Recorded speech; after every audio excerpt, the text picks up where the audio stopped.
Hello and welcome to this PIR Live Event Webinar brought to you by Partners in Research Canada. My name is Ben Hobbs and I will be your host today. For those of you who have attended live events before, you'll notice that the chat has been disabled. Don't worry, we'd still love to hear from you. We're just asking you to use Zoom's new question and answer feature. You can do this by clicking Q&A near the bottom center of your screen and typing your questions into the pop-up window.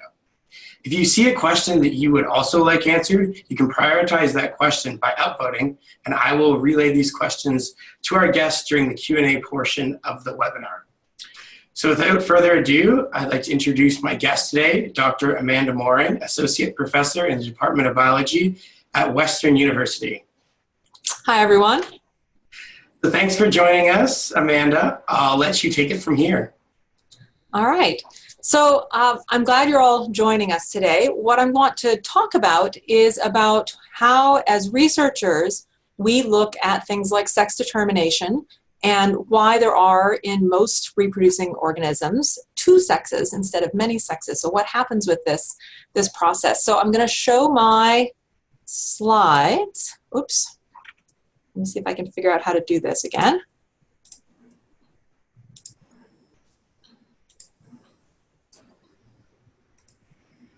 And so what sex are you? Like how is that determined and why? Why do we have that? So I want to just be very clear right at the beginning that when I'm talking about sex in the context of this discussion, I'm talking about reproduction. So I'm talking about gametes, so eggs and sperm. I'm talking about the reproductive organs. And I'm not talking about gender, which is a form of self-identity that we associate with humans. So that's not what I'm referring to when I talk about these things. I'm really talking about reproductive characteristics. And why I'm focusing on this aspect of reproduction is because in the scientific world, we know some of the genetics of aspects of what causes certain gametes to be produced, eggs or sperm, why organisms are reproducing with other certain organisms. We don't know a lot about what underlies the genetic basis of things like gender. So we know there's a scientific basis, but figuring that out for a variety of reasons is really messy in humans, trying to get at the genetics. So we don't know that very well, and that's the only reason I'm not talking about that today, is because we're still trying to work those things out more. So what happens in humans? So let's start there. And you probably already know, or if you don't, that you have chromosomes in your cells, and humans have two sex chromosomes. And so we have the X and the Y chromosome. And females have two X's, males have an X and a Y. And again, when I'm talking about these, I'm talking about in terms of gametes and gonads, not in terms of gender. And on the Y chromosome is a gene called the Sry gene in humans.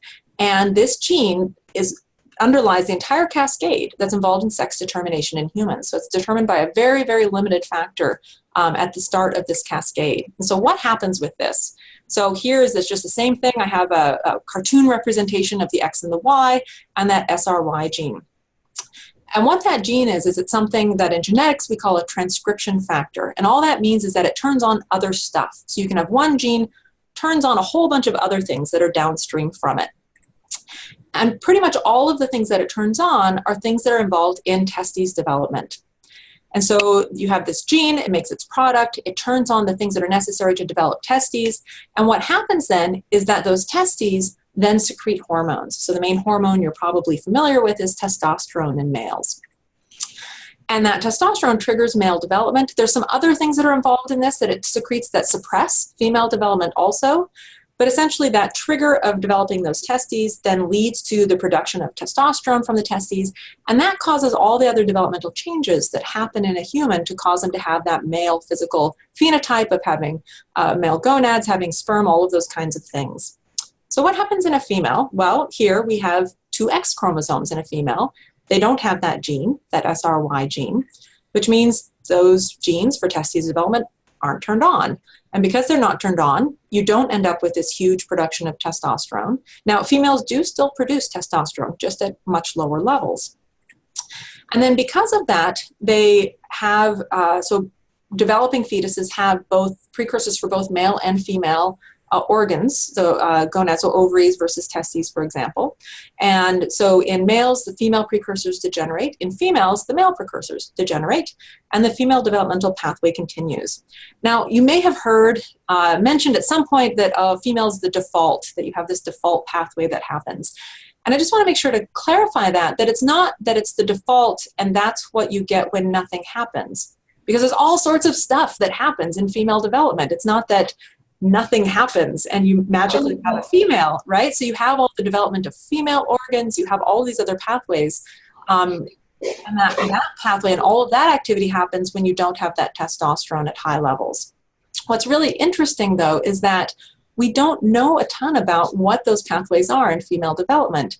So although male development has been studied a lot, and we know a lot about all of those downstream pathways, we don't know as much about female development. And part of this is actually, I'm glad that you are younger people hearing this talk, because part of it is historically who did research. So you have a lot of older men who are doing research, and it's not that they did bad science, they did good science, but the questions they found interesting didn't include female development. So we need more people to go and look at that and figure that pathway out. Another interesting thing that comes out of this is that although this gene starts the pathway, that Sry gene, outside of testes development, what causes all of the other sex-specific development is hormones. So it's not that the cells in your brain have XY and that's what makes them develop into male pattern nerve cells. It's that there's testosterone and that's what impacts it. And so it's really interesting that this gene has an effect on one very tiny part of the body, and there's the hormones released from that part that cause that sex-specific development later. So I find that really fascinating. All right, so I've talked about humans. So what happens in other things, right? So I'm guessing most of you have heard of this aspect of the X and Y chromosome, maybe even the Sry gene. But what's really amazing is how diverse this process is across species. So there's a huge number of sexually reproducing organisms. In fact, most organisms are sexually reproducing. There's very few that have asexual reproduction. So, for example, if you think of a bacteria and it divides in two, that's asexual reproduction. They don't have to reproduce with another individual. The vast majority reproduce through some form of sex. So what happens to create these different sexes in other species? So we talked about this system with the X and Y chromosome. So males have the two different chromosomes, X and Y, and females have XX. And this is common in a lot of different species, from everything from fruit flies to humans. So we see it in a range of different species. What's fascinating is in that some other systems, it's the female that has two different chromosomes. And they don't call them X and Y simply because it's a different system of sex determination. So they gave them different names, Z and W. But we see this in things like birds and butterflies. So in those species, it's having two different chromosomes in the female that triggers that female development versus male development. But there's even weirder stuff that happens. In spiders, you would have what's called an X0 system. And that's where females have two sex chromosomes and males only have one. And having only one sex chromosome triggers male-specific development, and having two triggers female-specific development. But then there's ones that are even weirder. You have something called a haplodiploid system. So what diploid means is that's simply that in every human, for example, we have two copies of all of our genetic information. We get one copy from mom, one from dad. And these systems, where it's common in things like bees and ants, what they have is that females get two copies and males just get one. So if they just get a single copy from their mom and they get nothing from their dad, you have a male development. Whereas if you have from the female, you have one copy of each and across all the chromosomes. So not just the sex chromosomes, but all of them. And then you have individuals where you have individuals that have both male and female gonads in a single individual. So in plants, they call this monoecious. In animals, they call it hermaphrodite. And in that case, you have an individual that produces both eggs and sperm at the same time. In rare cases, there are some species that can self-fertilize, so they can use their own sperm to fertilize their own eggs. But most of the times, individuals mate with another individual in order to produce offspring. And this is to avoid the problem of having inbreeding. So if you know what that concept is, it's when you have, your genetics is too similar. And so it keeps that from being a problem. And then there's even weirder stuff. So in things like turtles and alligators, their genome, their chromosomes, their genetic material is the same in males and females. And what determines if genes for male development are turned on or genes for female development are turned on is the temperature where they're reared. So you might have heard of this, where you have alligators, for example, bury their eggs under a mound, and if it's really hot, you might get all male alligators, and if it's really cool, you get all female alligators. If it's in between, you get a mix, some male and some are female. And so in this case, you have that the amount of temperature has a big impact on whether you produce male or female offspring. And this is actually a big concern recently because with climate change, where things are getting warmer, there's actually regions now where, for example, entire populations of turtles are 90% female because of the higher temperatures causing way more of the eggs to develop as female than normally would have happened for those populations. So this can be an added thing to be aware of and to be looking at when we're looking at aspects of climate change. And then there's my favorite, which is social determination of reproductive systems. And this is best exemplified in clownfish. So what happens in this? And this is where your sex, whether you're male or female, whether you make sperm or eggs, is determined by where you are in the social hierarchy. So clownfish live in these groups of multiple clownfish, and almost all the fish in that group have the ability to become male or female. They have the precursors for either producing sperm or eggs. But they just sit there in that stasis, in that range where you don't actually make sperm or eggs. Whichever fish is the biggest turns on the genes to make ovaries, to make eggs, and that's the female within the group. The second biggest turns on the things to make testes and to make sperm, and all the rest stay undifferentiated. And so the biggest one is female, the second biggest is male, and all the rest are just neither male or female within a group.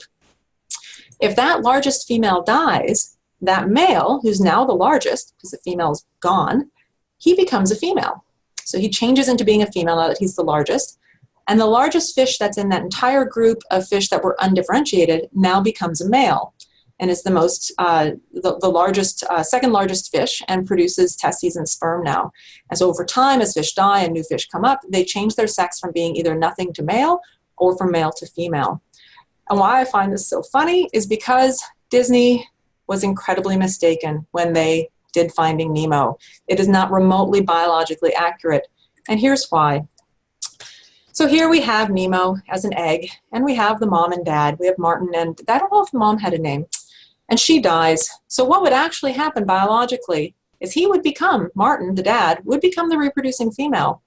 And then Nemo, when Nemo hatched, would be the next largest fish, and that would become the reproducing male. And they would become the mating pair in that colony of fish. So you can maybe see why Disney did not pursue this storyline, but from a biological perspective, this is one of the interesting facets of sex determination when you can have this flexibility within certain organisms. And now we've talked a lot about, in this talk, about different reproduction when you have several sex chromosomes. So we talked about ones where there's none, it's temperature gated, where they have different temperatures determine it. Where they have one, so either if you have one sex chromosome, you're male, if you have two, you're female, and then ones where there's two, right, like the XY system we have in humans. But there's a few species that have been found that have really different numbers of sex chromosomes. So for example, the platypus has 5 X and 5 Y chromosomes. There's 10 sex chromosomes, and we don't really know why there's so many of them. Very recently, so just in this year, there was a species discovered that has the most sex chromosomes that we've ever found. And it's a frog that's found in the Amazon, and it has 6 X chromosomes and 6 Y chromosomes. So it has 12 sex chromosomes. And this is something they just found just in this last year. And even when we talk about these things and the number of sex chromosomes, I still keep talking about male and female. And I think it's really important to realize that not all species have male and female. There are some species that have huge numbers of sexes, not just 2. And my favorite example of this is the slime mold. And so I know slime mold doesn't sound very exciting, but slime molds are amazing and fantastic. They do so many cool things in biology. They actually have behaviors. They form these groups. It's really interesting. But in this context, what's really fascinating about them is there are more than 500 different sexes within slime molds. And why that's really cool is that means that the vast majority of other slime molds they come in contact with are potential mates. So as long as they're not the same sex, that's a potential mating partner for the slime mold. And there's really interesting genetics behind how they make that happen. And so that's the end of what I was going to talk about. So I'd be happy to take any questions that anybody has about this topic. Well, thank you, Amanda. I'll get you to just stop sharing your screen now while we transition into the Q&A. Just a reminder to everyone, if you could direct your questions to the Q&A by clicking Q&A in the bottom center of your screen and typing the questions into the pop-up window, and I will relay these to Dr. Moehring. So to get started, you mentioned that in a group of clownfish, the largest is the female and the second largest is the breeding male. Are the rest of those males in the group, and do they get breeding rights per se? So the rest of the fish in the group don't get breeding rights, so they're not supposed to breed. They have their gametes aren't fully developed. Sometimes you have ones that become male, so they do have some that are male, but they aren't really allowed to breed, so they'll sneak matings with the female if she's not paying attention to which male is near her. But otherwise, no, they don't have breeding rights. It's really just the ones that are the dominant, that are the ones that produce the offspring. Interesting. So you only ever have two in the group that are reproducing? Yes. Well, like I said, there's some that are sneakers, but otherwise, yes. And you also mentioned that the Sry gene was on the Y chromosome.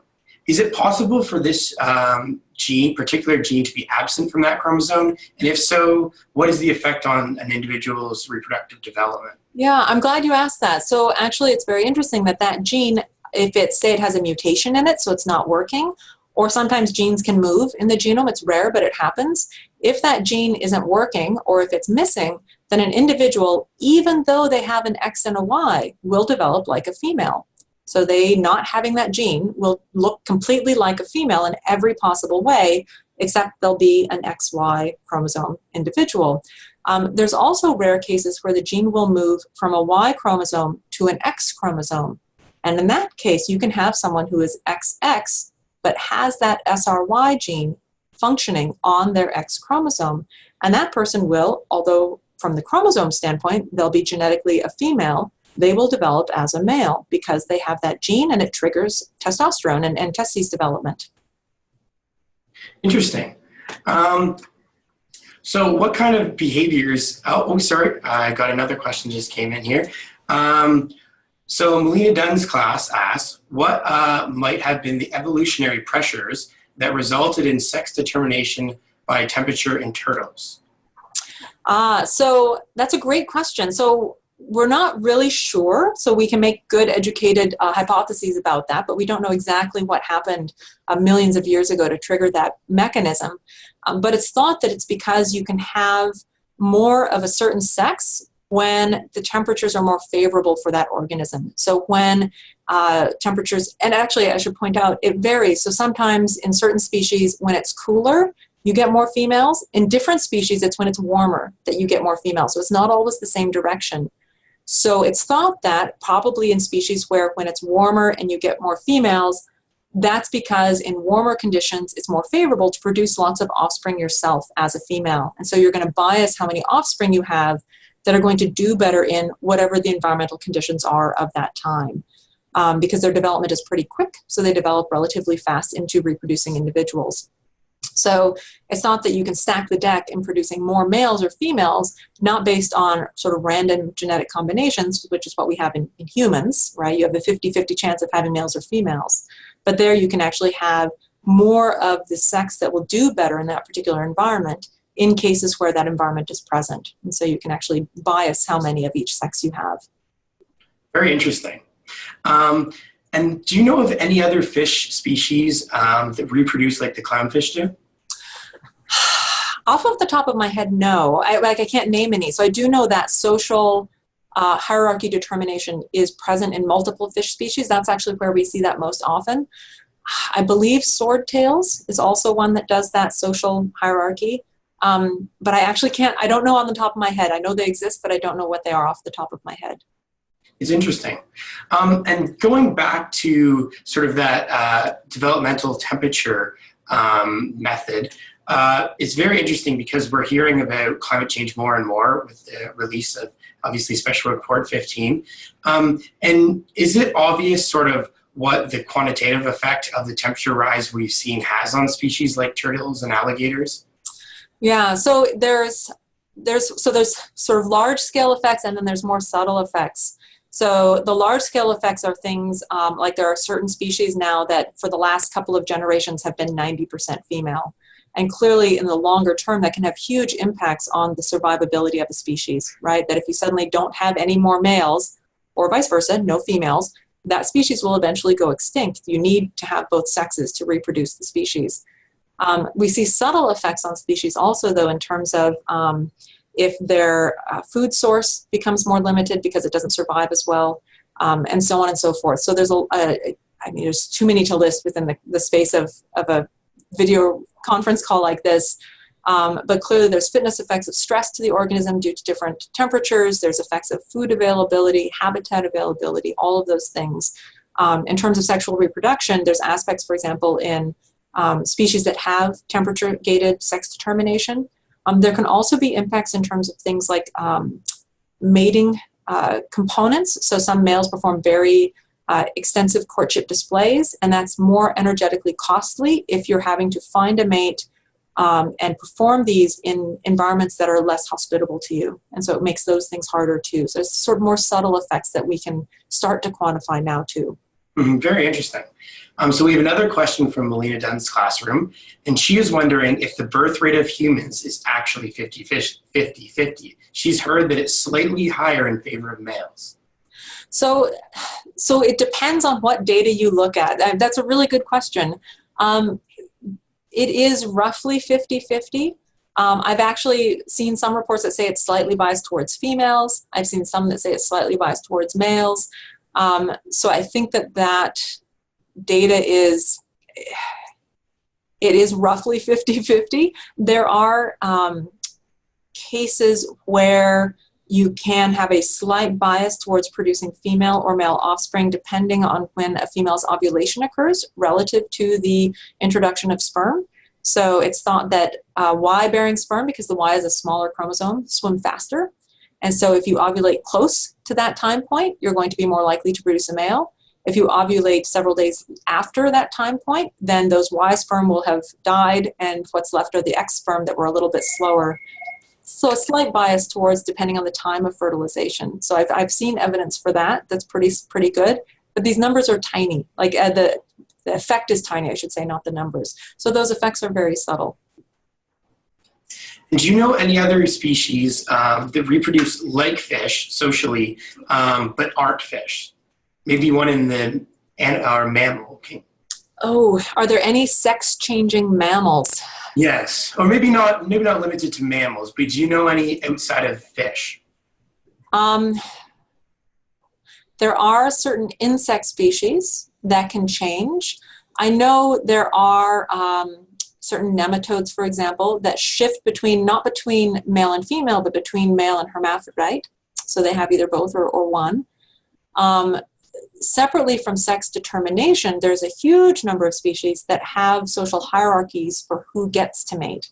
So where you have dominant breeding males and dominant breeding females, and then a number of subordinates that don't reproduce within a social group. So that's very common.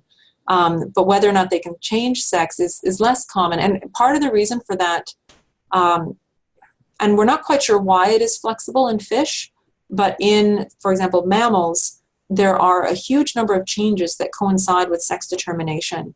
And so to change that pathway from one to the other after development is complete would be very energetically costly and pretty dramatic in terms of the resources that would be required for an individual to be able to undergo that kind of change. So that's thought that's why that's constrained in most species, is because of that. So we're not quite sure why fish have bypassed that. And it might be because the male and female fish that have this are slightly less, it's called dimorphic. They don't have as much developmental changes that they would have to undergo, or the cost is worth it. That if making those changes gives you a huge advantage, then it's worth being able to invest that energy in making that change. Thank you. And going back to slime molds, which are my favorite as well. They're amazing. So it's enough that they have over 500 sexes. That's genuinely impressive. But do they have any behaviors when it comes to mating? They do actually. And so with slime molds, how they quote unquote mate is they make spores, and they release those spores, and those spores find other spores made by different slime molds. And what's really fascinating is that slime molds each individual, in quotes, of a slime mold is a cell, it's a single cell. So they're very simple. But they make these big groups, right? So that picture that I showed of a slime mold that was that yellow branching everywhere, that was multiple individual slime molds all grouped together. So they're sort of cohabiting in a way. And what happens when they reproduce is that some cells have to make a stalk, so they elongate to make a stalk, and a different cell will perch on top and make the spores.